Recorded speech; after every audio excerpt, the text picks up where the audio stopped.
Hello, everyone, and welcome back to Daka's Den. I'm here to you today to talk about the new Five Nights at Freddy's movie. Now, at the time of recording this half of the video, I haven't actually seen the movie yet, so this part will consist of like my theories and overall expectations. There will be a second part that will be filmed directly after seeing the movie, but you know, we'll see what happens. Now, before I go any further, let me just explain the getup. This is my IRL gear, more or less what I want to wear when I don't want to put that guy on. So, without further ado, let's get into the theories.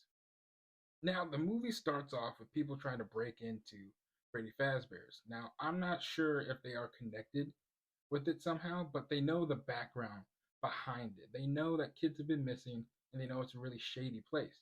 So, got an itchy itchy. So, they're going to try to destroy it. Of course, that's not going to work out. The animatronics are going to, and yeah, it's not gonna work out for them. Instantly cut to our main character, Peter, aka John, Josh Hutcherson, or whatever his name is. He's down on his luck. He needs a job. Totally not William Afton. Shaggy is like, hey, you need a job, and then there you go. That's how he becomes the new night guard for Freddy Fazbear. Oh, and also, totally not Vanessa is connected somehow, and is also very shady as shit. She is shady as shit. So our night guard dude, he's totally gonna die. I have like no faith in him surviving this. And personally, I feel like from what we see in the trailer, he's going to die and then get stuffed into Golden Freddy slash Lefty, which I'll explain later on in part two of why Golden Freddy slash Lefty thing. Also, William Afton, Shaggy, he's gonna die too. He's totally gonna die. The reason I say that is because his spring Bonnie suit does not look that damaged. Now, yeah, it looks a bit weathered. It even looks like it might be burned, which I would love to know the story about that, but it doesn't look like, the actual spring lock accident has happened yet. So, yeah, I feel like we're going to see him die at the end of this movie. Hopefully, we'll get to see the spring lock, trap actually happen, like a live action scene of that. Although I am kind of concerned because of the rating of this movie. So I feel like the rating is going to hold back a lot of its potential. Part of me is also worried that they're not going to actually do all five nights in the movie, which I really hope they do. And when I say that, it's because there's a lot of Fnaf lore. Like us fans of the games and the books, we know that there is a buffet of lore behind it, and they're not gonna be able to fit that into a 2 hour long movie.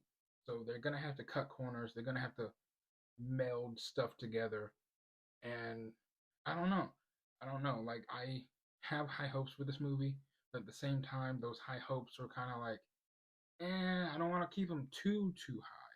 Personally, I'm excited for this movie, but I don't think it's going to do that well. By that I mean it's hopefully going to be a good adaptation of the movie, but it's not going to be scary, nor is it going to be a good story story wise. Again, they're going to have to meld things together and cut corners with the lore. So how they do that could make or break the story element of the movie. And this movie is unfortunately a horror movie and a video game based movie. Those two genres do not have the best track records. Now, yeah, some video game movies have been getting better over the years, but they weren't always like that. So, from the trailers, it looks like this movie is going to take place between Fnaf 1 and 3, which means most likely the storylines and characters are going to be dropped completely or meshed together. My example for this is the Golden Freddy, which we see in the trailer, who is also missing an eye. This is most likely a blend between the characters Golden Freddy and Lefty. Now, again, we, the fans of the lore and the games, know that these are two separate characters, but for some reason, which I hope they explain, they're just putting them together. Now, if done right, blending characters and plot points can work. I mean, look at the new Spider Man 2 game, which, spoiler alert for the new Spider Man 2 game, the character of Harry Osborn, normally in like comics and other mediums, is treated with the Green Goblin serum, which, of course, turns him into the Green Goblin. However, for the games, or the new Spider Man 2 game, he is treated with the Venom symbiote, which, it still turns him into Spider Man's biggest enemy. But the same way, it's such a twist that it's still like lore accurate ish, but it's also like different and new, but it's still somewhat there, if that makes sense. Now, if done incorrectly, this blending could ruin the movie. So hopefully the people behind it do their research, like I said, and hopefully they combine elements and plot points that ultimately benefit this film. Now, finally, before I go, I want to talk about Marky Moo. Now, yes, unfortunately, he confirmed in a stream that he is not going to be in the movie, which again is very unfortunate. But I mean, it means the people behind the movie thought of him and they thought of other YouTubers. So hopefully, if this movie gets a sequel, they will think of him again and bring him in to do something. What? I don't know. Although I do have an idea. I have an idea for what Markiplier could do in the sequel. And honestly, I think it's a good idea. I think the perfect role for Markiplier would be Henry, William Afton's co-founder slash rival in the Fnaf games. I just think it would be a cool way to tie Mark into the movies. And I know there are other YouTube creators that they deserve their spot to shine. But when Fnaf kicked off, Mark's videos were what drew me in. And in a way, Fnaf got me into Mark, and Mark got me into Fnaf. So for me, I just connect the two regardless. It's an unending bond. But that's enough rambling from me. I'm gonna go watch the movie with some friends and get back to film part two. So, see you later.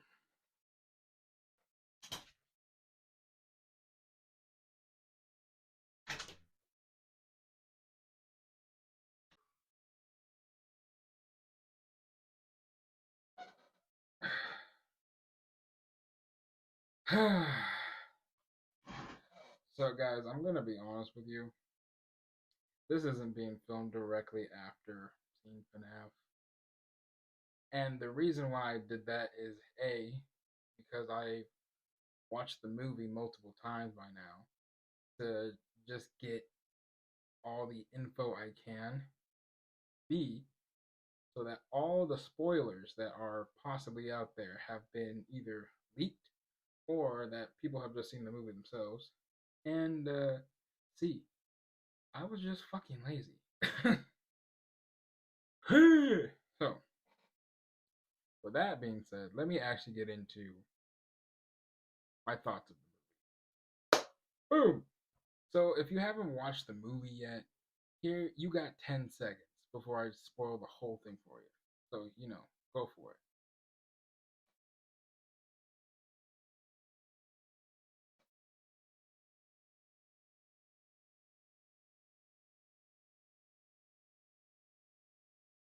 You're still here?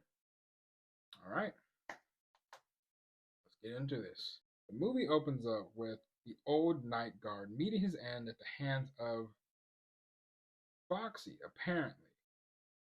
And the only reason I say apparently is because I didn't know that Foxy does like his little it's been a while since I played the first game, so I was kind of going into this movie blind. And when I first heard that, I was like, "Oh snap! It's Springtrap that's gonna get him." Nope, it was Foxy. Uh, they grab him, throw him in a chair, and then he's dead. Intro credits roll, and we see a pixelated version of FNAF start playing, which we see the purple guy get in Spring Bonnie, and he lures the kids away and ultimately kills them one by one. Mike Smith is our main character who is down on his luck and is currently a security guard at a mall. Unfortunately, he gets fired from attacking a random dude, and that will be explained later. But as he's searching for a new job, of course, Shaggy, totally not William Afton, is a career counselor who is like, hey, Mike, I got a job offering for you. But Mike declines because he can't do nights. He has a little sister to look after. And yeah, the guy's just thinking of his little sister. He can't do nights. He can't just like abandon her like that. And we also learned that there is another reason why Mike can't do nights. During his sleep, he has these very same dream every single night about his past, in which his little brother gets kidnapped by a mysterious man. We don't get to see who this man is, but all we see is his little brother getting snatched and taken away. After his dreams, we get to meet the asshole aunt, a lady who just wants custody of his little sister, Abby, and she hands Mike court papers. Desperate to keep his little sister, Mike calls Shaggy back and accepts the job. And that begins night one. Of course, like the games, it's very slow, not much happens. Mike watches an old security tape, which strangely has his name on it, and it glitches out every time the animatronics are mentioned or on screen. Later, he goes to the main office where Balloon Boy, boom, gets the first scare in. Now, of course, it's not actually Balloon Boy. It's like a little statue, kind of like paperweight version of Balloon Boy that just appears, which is still pretty creepy. And it's just like, whew, he's there. But it was a cool little thing. As night one comes to an end, Mike ends up falling asleep, in which he has another similar nightmare to the one he had before, but this time, five new children appear in his dream, and each one is dressed up like an animatronic. There's one dressed as Freddy, Bonnie, Foxy, Chica, and then a fifth one who I'm honestly not sure who represents. He has a gold and yellow shirt with a gold and yellow top hat on. So that would make me suspect Golden Freddy, but I don't know. I don't know. That's the one thing I've seen other commentators and people like have they've debated who this fifth kid is. But I mean, I don't know. I don't know yet. Night two begins, and Foxy is the first animatronic to start making movement. We see his silhouette standing in the doorway while Mike falls asleep once again. Again, in his dreams, he sees his brother get kidnapped, and the same five children from before show up. But this time, when he tries to talk to them and get close, they all scatter. He chases after them and manages to catch up to the one kid dressed up as Foxy, who turns around and flashes his arm.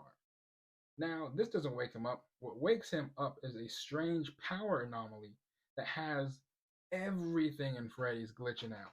The music, the screens, the monitors, everything is glitching out. So he wakes up and go, turn the power off, and then he notices someone's at the door. Officer Vanessa. Hello, it's you. Vanessa points out that his arm is actually bleeding in real life and patches him up while also giving him a brief rundown of the pizzeria in the 80s and how it shut down due to all the missing kids. Although she doesn't actually give him an answer as to what happened. And yeah, night two just ends. It cuts to the goons who go into Freddy's to wreck the place, which of course is a bad idea. But here's the thing. They're trying to do this to get Mike fired, and it's weird. Well, it's not weird, but at the same time, I don't understand it. This guy is a night guard, right? A night guard. They show up in the day to wreck the place, which I guess would still kind of look bad on him, but at the same time, I don't know. If they showed up at night and did some shit, then I feel like that would have just been like a heavier blow to Mike. But of course, they go in, they wreck some shit. The four jackasses split up to just break stuff. And as they do this, we get to see a montage of the carnage and of the animatronics slowly coming to life. Chica and Cupcake are the first ones to get a kill, while Bonnie makes quick work of the second goon. Now, the main goon is running for his life trying to get help, but Cupcake is sent in through the vents after him, but he blocks him with a grate. However, the office doors are unlocked and Foxy finishes him off with his signature jump scare attack. Now, strangely, Foxy is the only one that makes any noise. Like, again, and I think early in the video, I was saying how Foxy does his little, uh, like, piratey scatting. Not that kind of scatting, god damn it. But he goes around the corners like do do do do do do do do do do do do do do, and he's the only animatronic that makes some kind of noise. So if you know why, leave it in the comments. The sitter, who's been acting as a lookout for the whole gang, goes into Freddy's to look for her partners, and a ghost kid leads her into the back, where Freddy kills her with a big bite. Now, I'm not talking about just any bite. This is like bit her in half. I was like, holy shit. And honestly, again, if the rating was a bit higher, if we would have gotten an R-rated Freddy Fazbear's movie, oh my gosh, some of these kills would have been immaculate. Vanessa shows up at Mike's house and tells him that someone broke into Freddy's. And she confronts him about it and says, hey, while you're at Freddy's, you gotta stay alert. And in this little interaction, Mike opens up about his past and explains why he has these sleeping pills. These sleeping pills help him dream at night, to dream about his little brother getting taken, because he believes that in that dream, he knows who took his brother. He saw who took his brother, but he just can't remember the face. But if he can keep going back to this dream, then he'll, unlock some kind of core memory in that moment. Night 3 begins, and unfortunately, without a sitter, Mike now has to take his little sister to Freddy's. So while she camps out in his office, he is tasked with cleaning up the pizzeria. Once done, Mike decides to take a little nap, and as he's doing so, a ghost boy calls out to Abby and leads her away. In Mike's dream, he speaks to the kids who represents Freddy and makes a deal with him, a very shady deal. The kids agree to show him who took his brother in exchange for anything they want. Mike wakes up to screaming and finds all the animatronics looming over Abby. He goes in with a chair, but is forced to retreat by Freddy. And I mean, if you guys have been on TikTok, you know this scene. Freddy was ready to just mollywop the shit out of this motherfucker. That shit was funny. But it's all okay. Abby explains to him that the animatronics just want someone to play with. She hugs them all and even gives Bonnie a little drawing of a heart, which he seems to, really enjoy. And yeah, they leave with smiles. And night 3 ends. These nights are just getting more intense. I like how it's like the games. In the games, night 1, nothing. Night 2, a little bit. Night 3 is like, whoo, how did I survive? Once home, Mike sees Abby's drawings and he learns that she too has been having dreams of the ghost kids. And even more surprisingly, she knows about their long lost brother that had been taken years before she was born. Mike asks Abby if she could talk to the ghost kids because they like her more than him. He says, hey, can you ask them about Garrett? Can you ask them about our missing brother? She agrees, and then night 4 begins. And strangely enough, Officer Vanessa is there waiting and looking at a wall full of drawings done by little kids that strangely have like cries of terror behind them, which is not strange, but I mean, like, why are you there, Vanessa? Why are you acting so sus? This is where the movie kind of gets a little, like, I was expecting this scene. It wasn't bad. It was just kind of like, huh, they're doing this. That's kind of cool. But basically, everyone bands together under Abby's guise to build a big fort in the pizzeria. And when I mean everybody, I mean Mike, Vanessa, Bonnie, Chica, Foxy, and Freddy are all working together to build a big fort that they can all lay in, which was interesting to see because we've never really seen the animatronics in a I don't know what's the right word to describe that. We're used to seeing them as like menacing machines that, kill without hesitation, but to see them take time to play like that was, I don't know, it was something new. It wasn't bad, but it was just something new. Mike and Vanessa go off to find a tarp to actually cover the fort, and this is where Mike finally starts to confront Vanessa about the past of Freddy's and how she's kind of tied into it. They argue a little bit and then return to the fort. And their argument doesn't really go anywhere, and it's honestly brought to a stop when Abby accidentally gets electrocuted by Bonnie's guitar. After seeing that Abby is okay, Vanessa straight up threatens Mike, says that she will shoot him if he ever brings Abby back to here. This clearly means that she is hiding something. What? We still don't know yet. However, Mike is determined to get to the bottom of this. As he leaves Abby at home, he goes back during the day to Freddy's to have another dream session with the Ghost Kids. In his dream, Mike meets the Ghost Kids again and makes a shaky deal with them. He gets to stay in a dreamlike world with his little brother in exchange for Abby. He at first accepts this, but soon realizes it's a big mistake. But it's too late, and the Ghost Kids aren't taking anything back. They run around, cut him up, and Mike wakes up to find himself trapped in one of the chairs, about to get his face completely shredded by a Freddy mask. Mike barely manages to escape and is somehow picked up by Vanessa. Now, while all this is happening, back at home with Abby, she's being watched by the jerky aunt.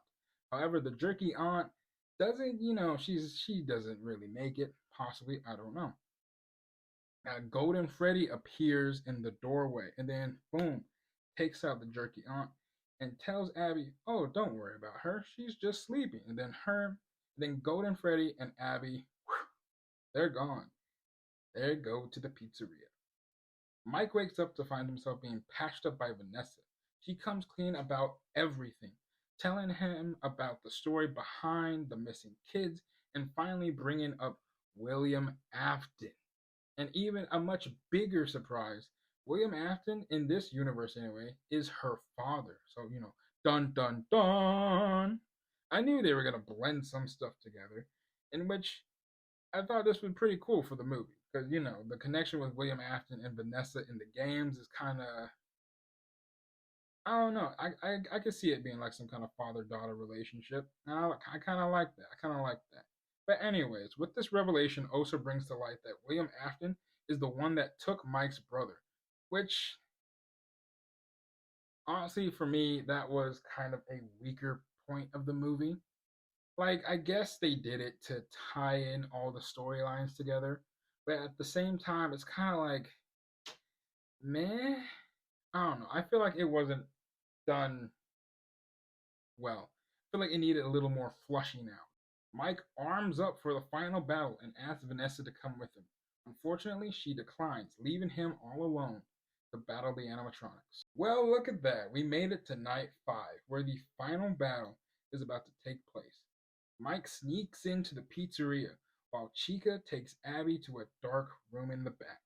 Mike is able to dispatch Freddy and Bonnie by pouring some water onto their stage and then, boom, hitting them with a taser. Now, don't be like, "Oh, actually, tasers aren't that strong." Don't do that. It's a movie. I don't care. It was funny.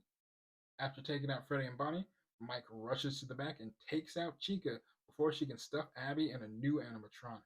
Now, this animatronic to me at first was a circus baby. That's honestly who they look like. But this is apparently an animatronic from one of the book series, which, again, that was interesting to me. I didn't expect them to tie in some of the book lore into this movie, in which that's something I'm realizing that the books, the games, and the movie are all kind of meshing together, which is going to be cool in the long run. As they're trying to run and escape, Cupcake comes out of nowhere and boom, chomps down on Mike's leg. As he's dealing with Cupcake, he tells Abby to run. As Abby is running, Foxy is slowly hunting her down. After taking care of Cupcake, dun dun dun, we finally get to see him. Good old Peepaw Afton, Springtrap, makes his appearance, and boy, oh boy, was that freaking awesome! Just seeing him, he looks so fucking huge. Like this man is a giant. That might just be the suit around him that made him so big, but still, oh my gosh, that was such an amazing scene. Seeing him loom through the doorway and just like stomp towards him. And yeah, that was just cool. So enough gushing about that. Vanessa shows up and she takes down Foxy with a taser. Unfortunately, in the fight with Springtrap, she's no match for him. And while Abby tries to break the other animatronics from his control, Afton turns around and whoosh, Abby manages to get through to the other animatronics by showing them a drawing of Springtrap murdering them all. Now, this was another thing that was kind of weird to me in the movies. The movie has like two big key elements: the idea of dreams and the idea of pictures holding uh what's it called? How do they explain in the movie? They more or less explain it about how pictures to children are like their first forms of communication. So like their drawings tell them more than what their surroundings do. Like like with Afton, like with Afton. So we're gonna go with this. During this whole movie, we see one specific drawing of the yellow rabbit holding these five kids' hands. Now, that is Afton and the kids he murdered. They see that, and it tells them, oh, this yellow rabbit is a friend. We need to listen to him. But when Abby draws a picture of the yellow rabbit killing them, that's when they remember. That's when they remember, oh, snap. This is the guy who killed me. This is the guy who stole my life from me. And through that, they're able to break free of his control and turn on him. And when they turn on him, it triggers the spring locks in his suit. And we actually do get to see the spring lock accident in live action, which was okay. It was pretty cool, I guess. We get to see, a chunk of the actual suit get ripped off and the spring lock stab into his rib cage. But that's kind of it. And in the games, it's always portrayed as something big, violent, and painful. Which I'm not trying to say I want to see that, but I'm just saying if the rating was higher, we probably would have seen something uh more graphic as we expected a springlock accident to be. As William Afton is slowly getting crushed by the springlock, his final words are, I always come back. And as Mike and Vanessa and Abby slowly get out of the pizzeria, the animatronics drag Afton away to never be seen again. The movie then cuts to a somewhat happy ending, with Mike and Abby visiting Vanessa in the hospital and later going home to eat some dinner. And it looks like all is well for them. We get another cut back to the pizzeria where Afton is still alive, but he's trapped, he can't move, and he's stuck in the spring body suit. Slowly, the ghost boy of Freddy slams the door on him, locking him up forever. As the credits roll, we get another little end credit scene, another little scare with Balloon Boy scaring the cab driver from earlier in the movie. So that was pretty nice. And if you stick around further into the trailer, not the trailers, the credits, you get to hear a coded message. The code spells out, "Come find me" in a robotic voice. So here's to the sequel, I guess. So here are my final thoughts for the movie. It was ultimately better than I expected. Although it wasn't scary, I still feel like it was a good adaptation of the games. Like, as a fan of the games, I really enjoyed the movie. Again, I feel like it was a good adaptation of the lore. However, I also feel like people who weren't familiar with the games, it will be a bit messy and confusing to them. Marky Moo, unfortunately, was not in the movie. Again, I was kind of hoping they'd slip him in somehow as like a picture or something, but they just couldn't do it. And again, I kind of hope he'll come in for a sequel. So, I think that would be cool. As I explained throughout my uh, other ramblings, part of the movies were a bit messy, like how Mike's story with his missing brother tied in with Afton. It's revealed that Afton was the one who kidnapped his bro, was kind of it was just kind of done messy. I wish they could have like flushed it out more. Overall, I feel like this movie was a fun 2-hour experience that I will gladly watch again and again. And honestly, I have already. If you've seen the movie and you like it, tell me what you think about it in the comments. I'd love to see them. And if you guys want me to check out any other movies, leave your ideas in the comments as well. I might go through them. But that's enough rambling for me. I'ma go get some sleep. You guys have a good night. Bye.